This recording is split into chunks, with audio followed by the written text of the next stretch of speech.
below? Yeah? Okay.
Riot Grrrl meetup. Today we have a special event for all of you.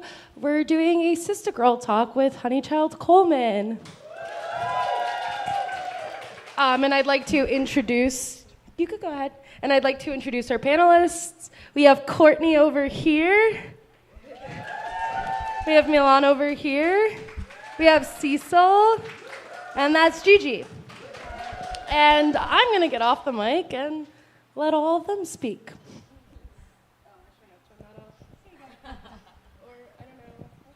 Hello?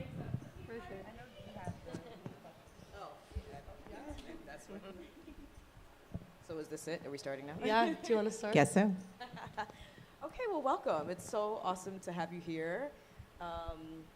Yeah, I guess we're just going to kind of get into it. I met you when Bad Static was playing at pianos. And again, I didn't quite know who you were at the time. And then later on, I'm like, oh my gosh, we just played with like a living legend in the Riot Grrrl scene. So I'm glad to be here to get to know you more and have you talk about your experiences. And yeah, I was figuring we kind of start from the origins, the beginnings. What is it that got you into music? What was your like creative musical world like? And how did you get into this path of being a Riot Grrrl, Sister Girl, awesome person that you are? I actually started out as a visual artist, but my dad managed bands and all my brothers played music, so I kind of took it for granted, like assumed every house had like, you know, instruments and art happening at all times. And I was living in the Bay Area for a while, and that's when I got into music. But it was kind of by accident, just like hanging out with my homegirls singing to records while we worked in a store. And then we became an a cappella group. And then one of my friends gave me a guitar and I started writing songs. So that's how I got into it. You said the Bay Area, so you were in that Bay Area, San Francisco, Oakland. Yeah, I was in Oakland and Berkeley. For sure. I'm sure a lot of that had influences on. Oh yeah, it was like between grunge and rave culture happening at the same time, and then like PJ Harvey and Bjork both blowing up. I was like, yeah, this is what I want to do. Yeah, so that's cool peak. Is that? Yeah. Yeah. Amazing. Cool. Very cool. Anybody else?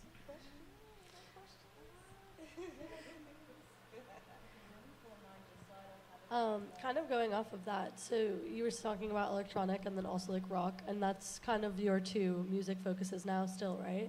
Pretty much, yeah. I started off, I didn't have a band when I began because I was like, well, none of my friends were musicians, so I didn't really know where to start. Mm-hmm. So, of course, I had to start in like the open mic scene, which is more folky, but I was playing with distortion and drum machine.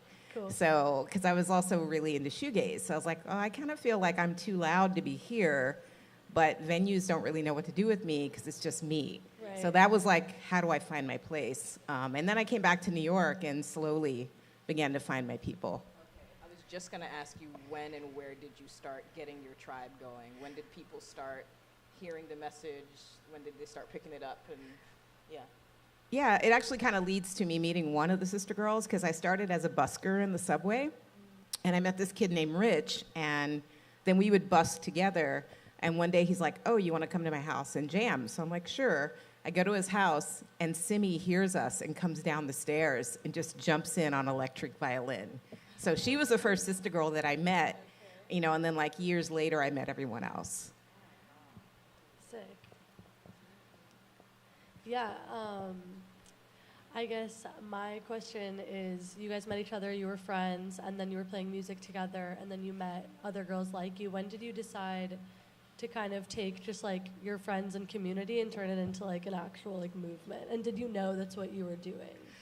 It kind of happened organically, which is, I talk about this a lot because everyone talks about all these scenes like Afropunk and Punk Black, but we really just started as friends.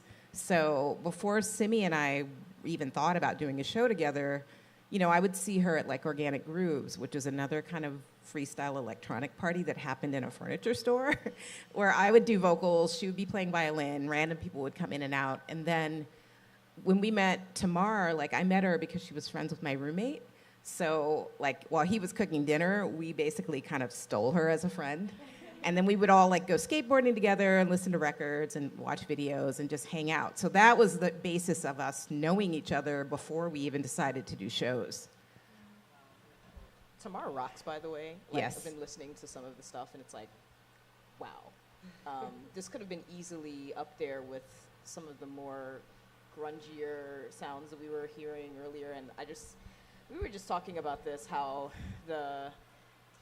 it's like we were always there, and when I was kind of growing up, we didn't have phones and such, so you just never saw us. You just never saw black and brown women. So I just assumed, like, I guess we're just not here, you know? And that kind of, you know, not a great feeling. Yeah. I mean, me and my friend Lisa would go to shows when I lived in New York before. Oops.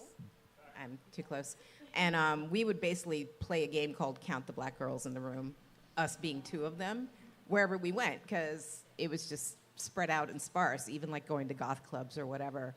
So, yeah, when Tamar said she used to see me on the train with my skateboard, and she was like, I don't want to talk to her. And I'm like, why not? We're the only ones on the train. But there's this level of like, when you're used to being the only one, it's a little intimidating to talk to someone else who you think like, oh, they're much cooler than me, I can't. So we kind of broke through that barrier with each other, I'd like to think. There's always that awkward, like, should I talk to the other black person in the room? Is that too on the nose? Like, right. Do they also want to talk to me? You know? When did you start, like, overcoming some of that? Like, because I'm sure, like, if you're on stage and everybody else is, you know, not a black woman, what was the reception when you were starting to get out there? In the beginning, like I was saying, like, because I was using distortion, which was frowned upon in the folk scene, I got a lot of feedback, but it was mostly from dudes. Yeah, right? Later, when I was in a band with all men, because I was in Apollo Heights, the shoegaze band, more women would come up and talk to me then, which was very cool, because I was the only woman in the band, and I wasn't singing, and I was just kind of like more in the background, which I loved. But I think meeting Tamar, meeting Simi, eventually meeting Maya, and knowing, and also because our styles were so different, we didn't have any snobbery between us, like, oh, you're not punk enough, or oh, you're too this. It was more like, oh, what are you gonna do? So we were so excited that it made us start looking for other people, I think.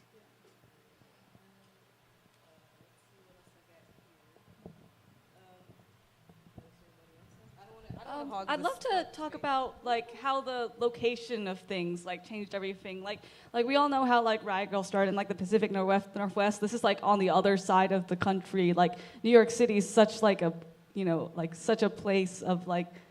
I just would love to hear more about how New York City influenced things. Sure. It's funny because I played a Riot Grrrl show in like the early 90s, and I didn't know that's what it was because I didn't read all the details on the flyer. My friend Sarah Valentine put together this thing called Vulvapalooza, and that was like the first Riot Grrrl show I heard about. Like Vita Pup played and Rasputina, and it's where I met Chibumato as well. And one of the shows was at this gas station that got turned into a venue, and it was just called the gas station. It was a junkyard. And then the other show was at ABC Rio. So the first thing I noticed, because this is my first time really playing official rock shows out of the electronic scene and out of busking, was, oh, there are punk bands with women. This is so cool. And like, I think even the Butchies played one of the gigs. And then the ABC Rio gig was even more interesting because we were all eclectic. Like Chibumato, they're electronic. Rasputina, they're like noise, classical. And then I'm playing fuzz guitar with drum machine. And it was the first time I felt like, oh, I found a space where I can play what I hear. And at that show, I also met DJ Olive. And another reason that I had come back to New York was because I knew I wanted to work with electronic producers, and I couldn't find any because everyone I approached in the Bay was like, well, you're not a rapper, so we don't know what you're trying to do. Like, no one's trying to pass me the mic. So at that show, he saw me playing like this kind of noisy stuff, and he's like, oh, I'm doing a party on Sundays. Do you want to come and sing with me? I'm like, this is what I moved back to New York to do. Are you serious? So like being in the location around the people that are doing something different really gave me the confidence, like, okay, yeah, I can make this happen. Yeah, New York pretty much has everything you could want. When did you start the 1865 band that you're in now? Is that more recent, or is that? We started in 2017, but Sasha and I were trying to write music together, I want to say around 2009 we started jamming. We got together like twice and just made a bunch of instrumentals. And we talked about having a band, but then, you know, he was also a film producer and getting into TV. So We went through large periods where we didn't see each other, but we always ran into each other. We ran into each other at the A-Train platform at 14th Street. And I was there a lot because I DJ'd in the Chelsea market. So like Friday, I was like, oh, I'm gonna run into Sasha. And we'd meet on the platform and like, hey, what are you doing? Going to town, going home. So unfortunately, the first time that Trump was elected, a lot of political things were bubbling up and, you know, talk about bringing back slavery and all kinds of crazy things. So Sasha tracked me down through our mutual friend Shannon, and he's like, hey, I got this project. And I'm like, he starts telling me like, you know, first of all, I know you like lo-fi music. I've seen you play, you know, I've seen you do shoegaze. I've also seen you do stuff with just drums. There are all these white bands with just drums and guitars. Where's the black version? Number one. Number two, it's blues-based.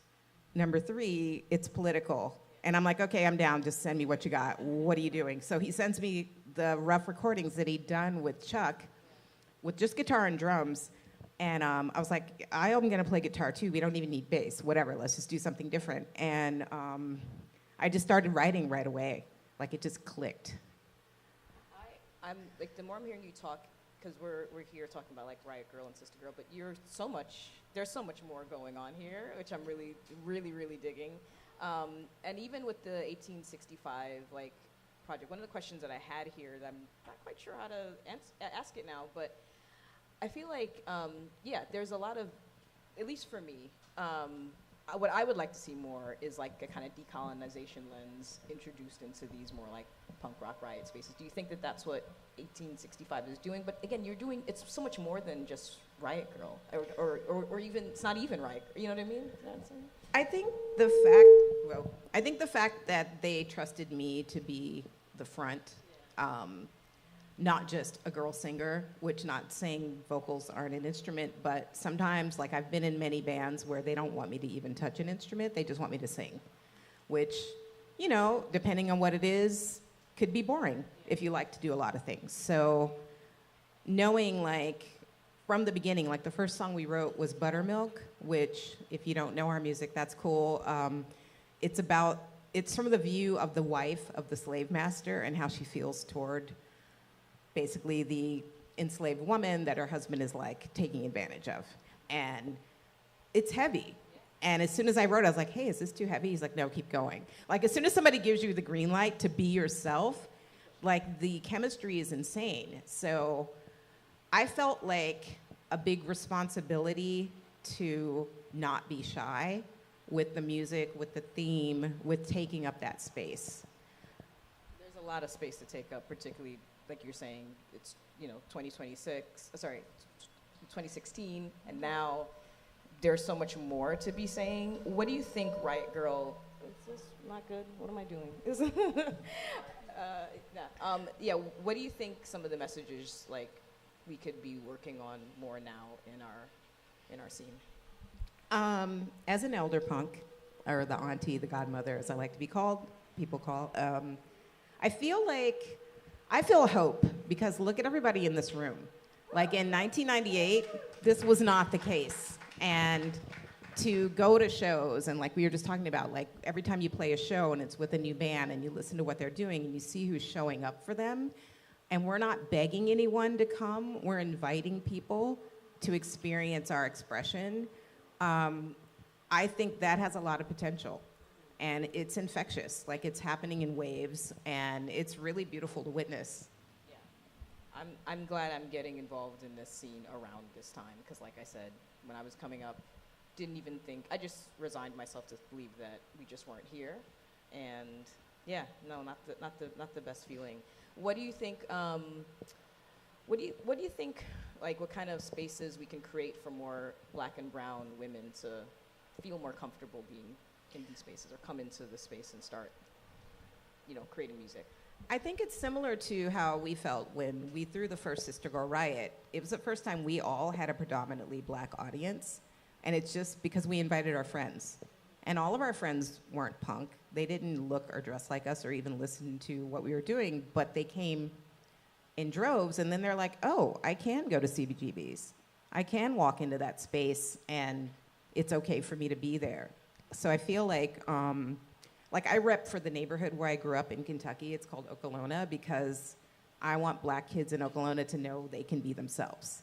And I feel like that is the theme of this community and this movement. Whereas before, I'll be real, like I've said this many times, we didn't necessarily feel in alignment with Riot Grrrl. Like we were already out of school, we're black, we're on the East Coast. We're like, yeah, that's kind of like a white girl college thing, but this is our thing. And now I see that it is more cohesive for the next generation, and that's great. Yeah. What exactly was it looking at the Riot Grrrl scene that you were like, I don't know if that's really for us, like in terms of not messaging? seeing ourselves in the crowd. Like I didn't even see any black people at Riot Grrrl events on film until I watched The Punk Singer and saw some people. I was like, wait, what? And then I found out my friend Dania had been at some of those meetings too, and I'm like, but they didn't get past the mic. So that's kind of problematic. And I do see, for lack of a better description, some cultural reparations happening with that, like people giving people a voice, like the fact that Kathleen shared this event and also co-curated the festival we did last year with Tamar Kale at Lincoln Center is huge. Yeah. Like, hello, these are the people who didn't get this chance. Let's open up that circle a bit. So I feel like that is a huge change and a huge shift, because before it was very separate. Like Meow Mix was kind of like our ground zero as far as like, oh, you're an indie person, maybe nonconformist, queer, whatever, underground indie rock, this is where you go, but it was still separate. Yeah. And we were the ones kind of mixing it up. Like some of us had white people in our bands, whatever. It slowly started to feel more integrated. But in the beginning, you felt very alone. I also feel like whenever, at least for me, a personal feeling is that when I don't see any black or brown women on bills or bands or whatever, it makes you feel like there's kind of this overall societal messaging that like black and brown women aren't women, or that we don't have experiences as women because like white supremacy and patriarchy, we tend to get cast like out. We're kind of othered even as women. So it's good that we can kind of start making these repairs as we go along and get more. Get people like yourself on this. You want to say anything? I just want to say anything. Well, hello. For some context, I'm very new to this, and getting this opportunity to be able to speak with you is genuinely amazing. I personally started a Riot Grrrl band less than a year ago, and my question for you, we're in a different generational gap. I actually grew up knowing that there is black women in the scene, whereas Courtney explained, growing up, she didn't know any of it existed. And I'm very thankful to have that platform, but I still face, I'll be back. Sorry. I feel like, to this day, in ways, I still feel like I am not included in as much bills as I should be, or included in conversations that I should be included in. And do you have any advice for a black woman or a woman of color that are facing these hardships of like exclusion? Because I know you told the story, but I know there is a lot of hardship with this. You know, even sharing a band with more, like just mixing races in these bands, like it's some connotations that we get. And I don't know how to say it really, but it's ways that people can be microaggressive without even realizing. How do you deal with that? Sorry, that was a loaded question. No, it's a good question. I mean, I think honestly everything you just said is why we started to do the riots, because we were the leaders of our projects, but because we're women and we're black, people were like, oh, well, you know, you're not the writer. Surely, like, you're just a prop, kind of. Mm-hmm. And I think the combination of us doing our own festival, for lack of a better description, and then making friends with other bands that we saw eye to eye with, we just kind of became our own bubble in a way. So you don't have to feel like in the beginning, I always felt like, oh, I hope they put me on this bill, but then they put you at weird times because they don't respect what you're doing. Or like, you go first, you go last. Like, I have so many recordings where I'm like, thanks for hanging out. I know it's Tuesday at 2 a.m., but anyway, we're gonna play for you guys. Like, that goes away when you start building community with what you're trying to do. And one thing I've noticed now, like with younger bands, and I think this is so awesome, is you're looking at alternative spaces. You're not just trying to play like the biggest venue in Manhattan. You know, sure, it would be great if we could all pack Mercury Lounge, but it's not realistic. And you're gonna play a place like the Pit, or like, I I don't even know, like even Bar 13, you're going to play a place where you know your community is going to show up. That's a big part of it. Yes. Like, we don't need to degrade our mental health to try to be in a trendy place when that's not where our community is. I appreciate that. I appreciate that so much. Like, hearing that is definitely needed because I'm from Jersey, and that scene, we do have a few Riot Grrrl bands here and there, but like, it's rare to even see a all-girl band or a girl-fronted band. It's very hardcore, usually male bands, and there is some popping out in the scene, but it does feel at a time where it's very male and white still. Yeah. Like, it's not fully, like, even like See Here Now, for example, the festival's filled with Bruce Springsteen and like every other band but a black fronted band, like let alone a Riot Grrrl black fronted band. So that's, yeah, things do need to change, but finding community and doing what you did with Sister Grrrl Riot really is an inspiration. Thank you. Yes, of course. I'm like I said, I'm sorry if I'm like, what are you listening to these days? I listen to my friends' music a lot, so I'm kind of spoiled. But I really love Big Joni. Like, I love everything they do. When they came to Union Pool, I called everybody like, we need to show up. To compose myself just now. Yeah, I also like Free to Kill. Like, my friend, actually Anthony from Alpha got me into them. Okay, yeah. And they're friends, Estelle and Marina. Yes, There you go. yes. I like the Gibbons a lot.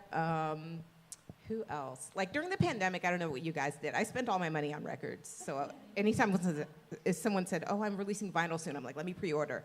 So I've been listening to a lot of that stuff. I have a DJ gig coming up soon where I'm going to be playing some more local punk, so I'm kind of revisiting that collection. Want a shameless plug right now? It's not official yet, Oh, okay. or I would, but I'll tell you, but I don't want it going out in the internet. But yeah, I really love, like, someone was talking about they saw me DJing at New Blue. I love playing between bands because also it's a cool way to meet other bands, and then you get to match their energy. So, like, one of the reasons I started DJing was because of Maya, another sister girl, because she's the first black woman I saw spinning rock and roll in the East Village, if you can believe it, way before Tommy Sunshine and all these guys. She was doing it, and she inspired me to do that and then also mix local music, because we don't get radio play in New York, even though we've been here forever. So that's my inspiration, and if I go to a show and I like your band, I'm usually going to buy something so I can play it later.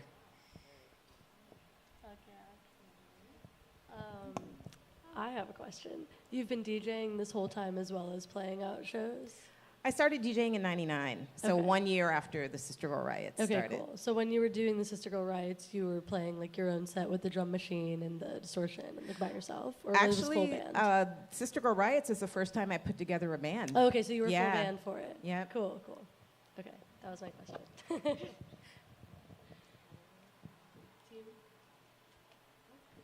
Wow, me? Hi. Oh, hi.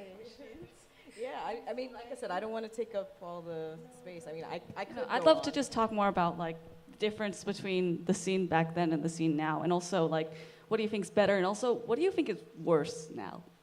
Well, we didn't have social media then, so Yeah, you that's really the big had thing. to put in the legwork. You had to go to Kinko's and make those flyers. You had to go to all the record stores and put them up and make friends, and respectfully take down the old flyers and tidy it up so they didn't mind that you were there. And you also just had to go out more. You had to go and meet people in person and show face. And I'm trying to get back to that now personally. Like, I've been doing some weed pasting. I kind of started during the pandemic. And just showing up, even if you can't stay for a whole set, it means a lot. I think, unfortunately, and this is a habit I'm also trying to break, like, people are really used to being like, oh, I want to go to that show. I'm really tired. Oh, so-and-so's just going to stream the whole thing. And you'll just, like, stay home and watch it on your phone. And, as artists, we need to feel your energy in the room, but it's also community. Like, I want to see people I haven't seen in months or years show up. So I think that's the biggest difference. Like, back then, of course, I was younger, but you went out more because there was nothing else to do. There was no other way to see all your friends every week and be tapped in. Yeah, I remember the time before social media, and it does seem like, and I feel like spaces like this it's like being social is kind of critical especially when you're coming from a minority place, whatever that minority might be, whether you're trans or queer or black or brown or whatever it is.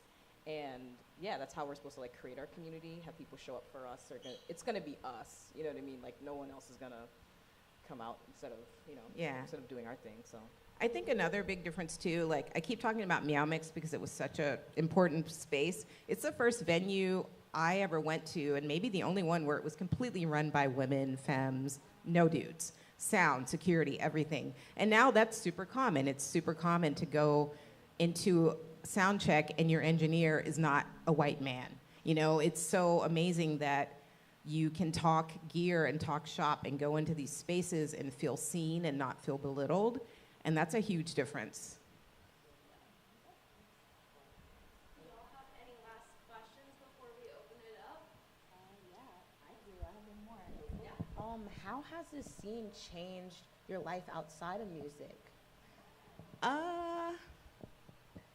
I guess it's weird. Like when I moved to New York, I thought like, I say this a lot, like I thought like, oh, I'm just gonna blend in and no one's gonna notice me and there's just so many cool people there and, you know, like, but it's socially, or I guess, what am I trying to say? Like, my life has changed because I just feel like I have this thing that I love that I'm able to do. And sometimes I make money from it, and sometimes I make friends. And I get all these amazing experiences traveling the world or just meeting other people who are like-minded politically, socially, spiritually. That's changed, and it's definitely because of music. Like the amount of people I met busking in the subway, hands down, changed my life. I started my first band with Monk. I met him the one time I decided to busk at Grand Central. We immediately started writing songs together. I'm like, oh, I never wrote a song with someone before. Oh, this is cool. I can do this. Like, it's such a confidence booster when you find your lane and you find your people. Wow. And last question, I really appreciate that too, like just that experience, such a journey. What is your advice for people trying to start a band, a woman, trans, queer people, black and brown people, anybody trying to start? I'm happy to say, and maybe I'm just an optimist, but it feels like a lot of creative gatekeeping is going away. Whereas like, I don't read music, so when I first started playing with people, it was no joke trying to explain how to play my songs. I had to go back and figure out how to transcribe. We have so many tools now to help with that. Like, but you also just need to find the people who are down, who aren't so strict, like, well, I can only play if you give me charts. Like, you find the people who understand the language that you speak creatively, and that's your foundation. But it's also, you know, it's like friends. You find those friends who are like, hey, do you want to go to this weird show in a basement on Tuesday? Yes, that's the person you start going to shows with. Wow, thank you. Okay, what would you like to see like change in the scene and like in the future? I would like to see, and this is maybe just a New York thing, like, New York is such a hub, and everybody comes here, but I want to see more people travel outside of New York and connect with those other communities. Whenever, I sometimes go to, like, mostly North Carolina, because that's where the shoegaze band I was in are from, or even, like, I'm starting to build community in my hometown in Louisville, but it's taken a long time because things have changed. The more that we can do that, the less far away everything feels, and the less divided we feel. If anyone has any questions, we have a microphone up here and you can come ask.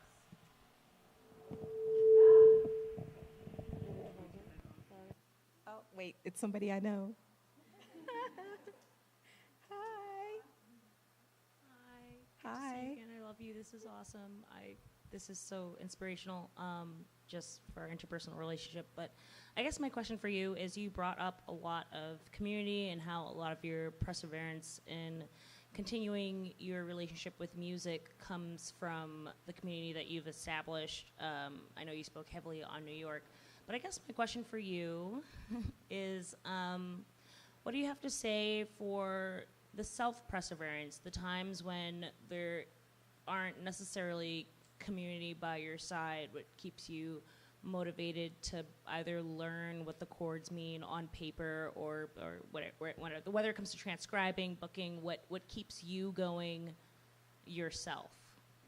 Yeah.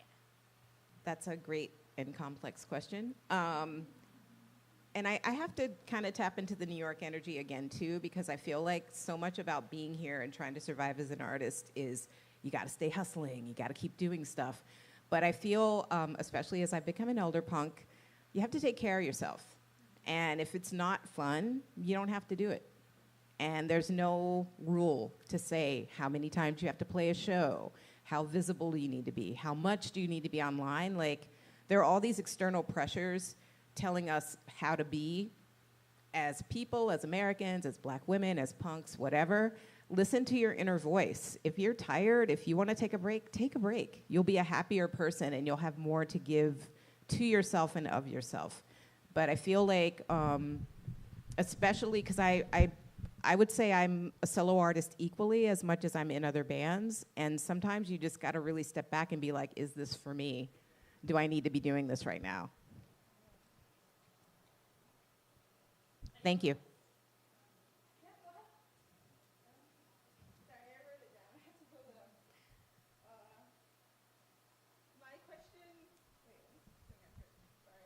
My question was basically asking, like, did you start creating music for the purpose of activism? And do you think that this lacks in modern music and artists that you see today? I did start out as a protest singer in an a cappella trio. That was the first time that I kind of broke out from just singing in party bands. But when I started writing songs, it was more just like poetry and outlet. But then I realized me trying to take up space was political. So that influenced what I started writing about. I do think that we need more of that now for a number of reasons, because people need to feel hope and they need to feel like they're not the only ones going through something, and that's why certain music is timeless. You know, people always bring up The Clash and things like that, and there's a reason. And in the mainstream, we may never see that, and that's okay, because the underground is bigger than the mainstream.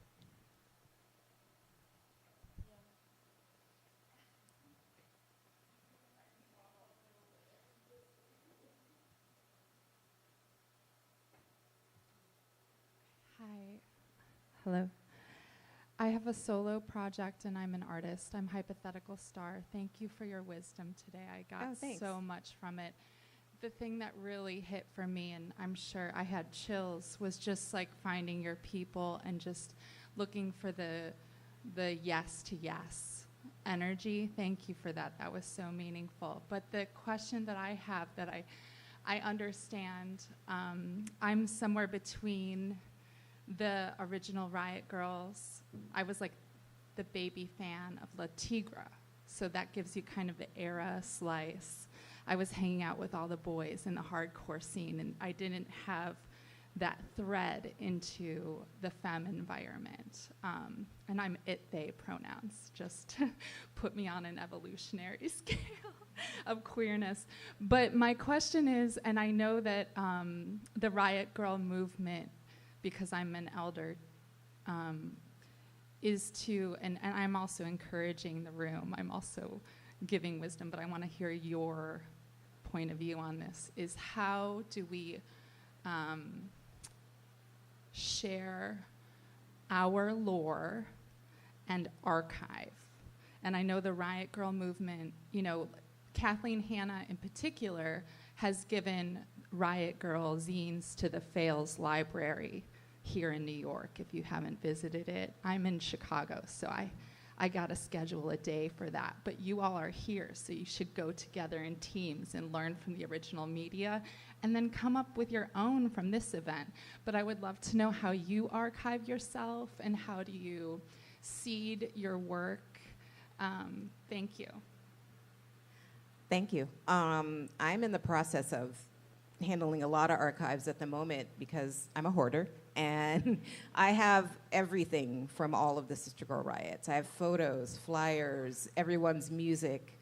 I've been talking about this for a while, but my goal is to put it all in a book, and then after my book is done, exhibit it. After the exhibit, donate it. So that's the trajectory I'm on. It's taking longer than I hoped, but in the beginning, I was really kind of afraid to share pieces of it because things get thrown around. And actually, one of my dear friends, artist Reagan Buchanan, aka Peppermint Reagan, who illustrated my shirt, encouraged me to start sharing bits of it. So whenever you see any photos from that era, it's stuff that I've been kind of holding on to.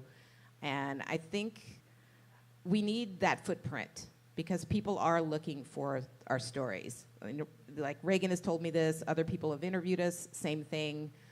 You have to let it out because no one's gonna do it for us. That's why we're all DIY, right? Like we have to build the space we wanna see. So you have some archives, hold on to them, preserve them, share them when you feel like you're ready, but it's not junk. It's important, it's a piece of history.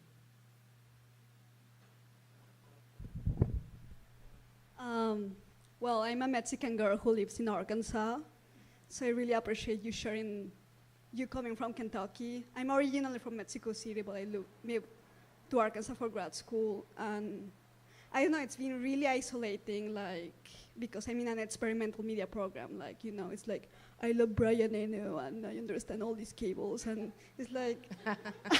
I feel you. But it's like, I come from a place where, like, you know, girls are afraid of coming out of the street because we get chopping pieces and put in plastic bags. Yeah. And just like, I don't know, just, it feels really tiring sometimes. It's like, I made this song because it's designed for a broken speaker. Yeah. And just seeing how, like, other people of misrepresented demographics, like, who live in the South, did that, and how isolating it can be. Like, most of the punk bands that are there, or like just general music, are like white girls, and sometimes it's really touching to be tokenized. Like, all of us know what's going on with ICE, and it's like, honey, I came on an airplane, I don't know if I can help you with that, but I don't know, I feel like it's also the self-care mention, I think is really important, and I feel especially for racialized people, like, we're expected to hold so much and represent so much, and I don't know, it just really touched my heart to hear that on my birthday. Aw, happy birthday. Yes. You brought up a really good point because that does get put on us to represent the entire race or community we come from, which is unfair. You know, not to say we don't have awareness or we don't have something to say, but that's not what we're standing for. It's very exhausting, and it's, again, another reasons we started the Riot is we didn't want to be the token girl band on the bill. We didn't want to be the token black girl on stage. We wanted to own the stage. Hi, honey. Hi. How's it going? Good. As a fellow DIY punk, my question to you is, what are some skills that you've learned along the way that you have felt have been crucial to creating your movement and you wish to bless upon us, things that we should learn, pick up, new skills, because, you know, there's always room for learning? Oh, wow. I mean, basic graphics, you know, if you don't have a computer or a printer, do it by hand. Just do the best representation of whatever you can do in your skill set, and do it with friends and make it fun. And you find a way.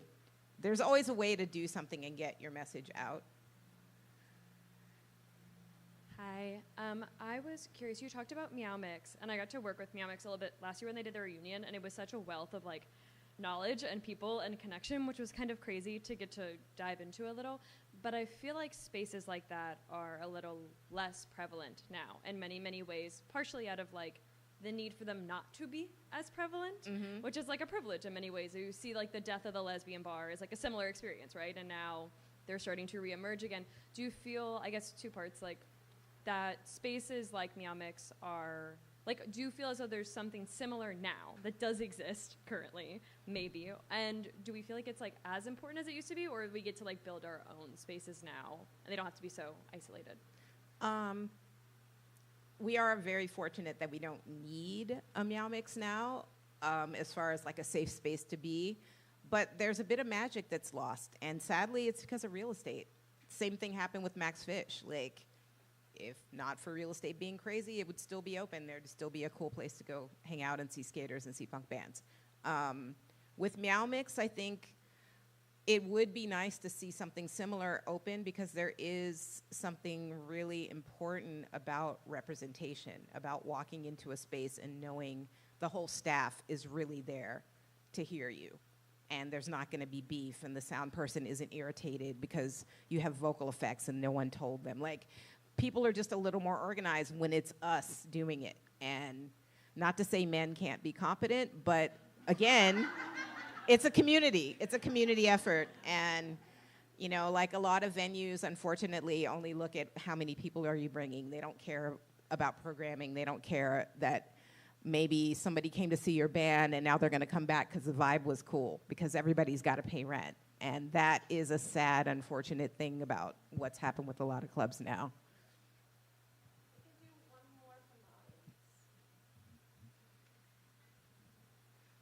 Sort of my introduction to Riot Grrrl has been zines, and I kind of work in the zine space, and you touched on it a little earlier when you were talking about graphics, but how has your start as a visual artist impacted your music and vice versa? Great question. I started off making flyers even when I was busking in the subway. Once I got a job, I would still busk every Saturday, so I was still doing some hand graphics then. And when the 1865 was working on our album, I ended up illustrating the coloring book that came with the vinyl. And that's the most drawing I've done probably since high school. So I'm always sketching something. I designed a lot of merch still, and then I started to make zines again like 3 years ago. So now I'm starting to use some illustration with that. Some of my illustrations are also in a couple of our videos, which I'd never tried to do before. And seeing your art in emotion is a pretty powerful thing. So I think I'm always going to do something visual. It's just, I can't escape it. I've done it my whole life. We're going to do one from the live stream. Yay.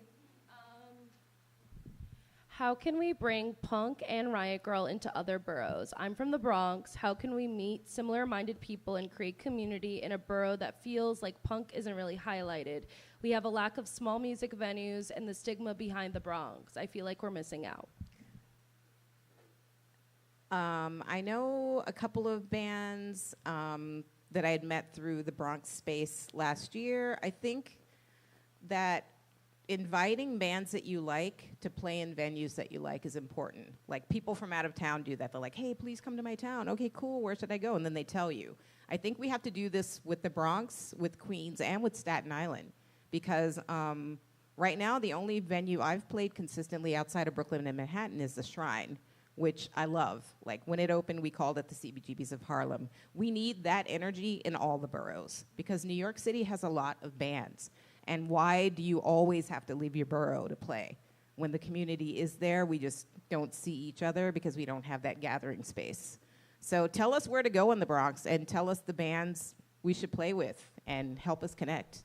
I will say Bronxlandia is another venue that I've gone to see like shows before. So that's one space. But yeah, I've had the same.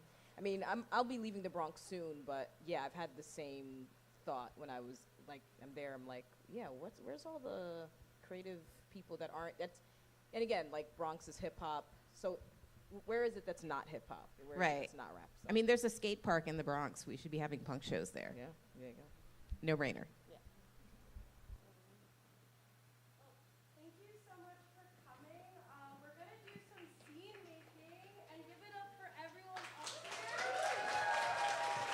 Thank you all.